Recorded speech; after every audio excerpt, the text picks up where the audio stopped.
मार्च 2024 या महिन्यामध्ये राज्यानं एक शासन निर्णय शिक्षण विभागाच्या संदर्भामध्ये काढलेला होता, ज्यामध्ये 0 ते 10 पटसंख्येच्या शाळा बंद करणे, 0 ते 20 मध्ये एक नियमित शिक्षक देणे आणि त्याच्यानंतरच्या ज्या काही अटी होत्या त्याच्यामध्ये राज्यात जवळपास 60 ते 70 हजार शिक्षकांची पदं व्यक्तगत होत आहे। आज काही शाळांमधून काही वस्ती वाडी तांडे पाड्या याच्यामध्ये अशी अवस्था आहे की तिथं 0 ते 10 विद्यार्थी आहेत, परंतु तिथे शिक्षक नाही। अशा शाळांमध्ये शाळा आहे, विद्यार्थी आहे, परंतु शिक्षक नाहीत। केंद्र सरकार आणि राज्य सरकार, केंद्र सरकार असा दावा करते की 2047ला एक विकसित भारत जगामध्ये पहिल्या दुसऱ्या तिसऱ्या स्थानापर्यंत जाण्याचा विचार आम्ही करतो। ज्या शाळांमधून देशाचं भवितव्य घडतं, ज्या शाळांमधून देशाचे आदर्श नागरिक घडत आहेत, तिथं जर शिक्षक नसतील, तिथं त्यांच्यावर संस्कार मूल्य होत नसतील, त्यांना चांगलं शिक्षण मिळत नसेल, त्यांना गुणवत्तापूर्ण शिक्षण मिळत असेल, तर हा देश विकसित कसा होणार आहे, हा जगातला महासत्ता कसा बनणार आहे। त्याकरता आमचं म्हणणं असं आहे की मार्च 2024चा जो जिल्हा परिषद शाळांचा, मराठी शाळांचा करेक्ट कार्यक्रम लावणारा निर्णय आहे तो मागं घ्यावा आणि पूर्वीप्रमाणे शिक्षकांची संख्या त्या ठिकाणी ठेवावी, विषय शिक्षक नेमावेत, स्पेशल ट्रेन शिक्षक द्यावेत। एकीकडे डिजिटल इंडिया, एकीकडे AI चा वापर, digital classroom, virtual classroom, idol teacher आणि आयडियल शाळा अशा मोठ्या मोठ्या गोष्टी सरकार करते, परंतु बेसिक ज्या गावातून ज्या वाडी वस्तीतून या देशाचं भवितव्य आकाराला येतं त्या विद्यार्थ्यांकडं जर आपण दुर्लक्ष केलं तर या देशाचं भवितव्य काय।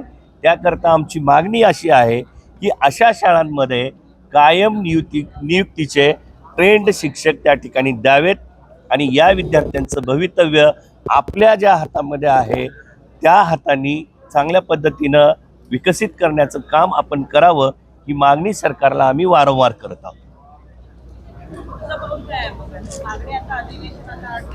हा वनी विभागातून आलेला आहे। मुलं ओरडून राहिले की शिक्षक तुम्ही कुठं आहात, आम्ही इथं शाळेत आहो आणि तुम्ही कुठं आहात। आणि शासनाने आज जवळपास वनी विभागात आम्ही एकच वनी विधानसभेचा आपल्याला प्रश्न मांडतो की 60 शाळा अशा आहे की तिथं एकही शिक्षक नाही आणि जवळपास 300 शिक्षक त्या ठिकाणी कमी आहे। एका विधानसभेची ही परिस्थिती आहे, ती पूर्ण महाराष्ट्राची काय परिस्थिती असाल।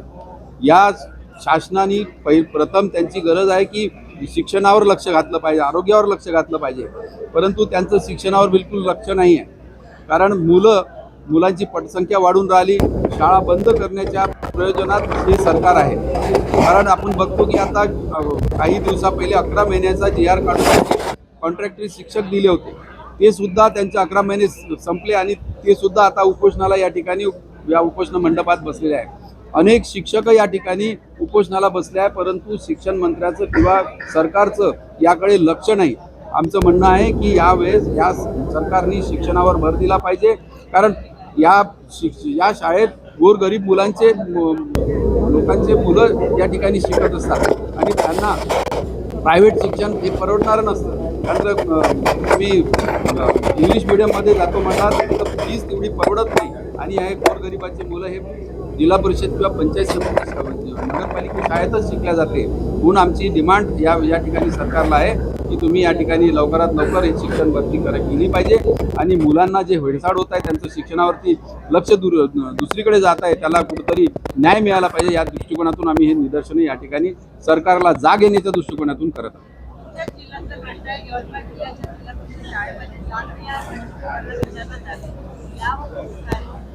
फारच चुकीचं आहे, कुणालाही कोणती जात विचारणं हे फार चुकीचा असा प्रश्न त्यांनी त्या ठिकाणी मांडलाय। त्याला कुठेतरी सजा दिली पाहिजे, त्याला कुठेतरी धारेवर धरलं पाहिजे। अशा शिक्षकाला किंवा अशा न्यायव्यवस्थेला त्यांनी जे प्रश्न विचारले आहेत तो फार चुकीचा प्रश्न। धन्यवाद।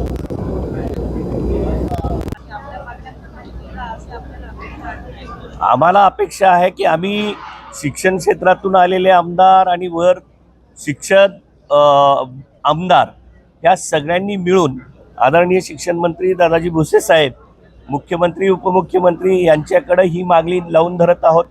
आज नागपूरमध्ये जितके काही मोर्चे आलेले आहेत त्यामध्ये 70 ते 80% शिक्षण आणि शिक्षण विभागाशी संबंधित प्रश्नावरचे मोर्चे आहेत. या सगळ्यांकडे सरकार गांभीर्यानं पाहिल अशी अपेक्षा आमची आहे.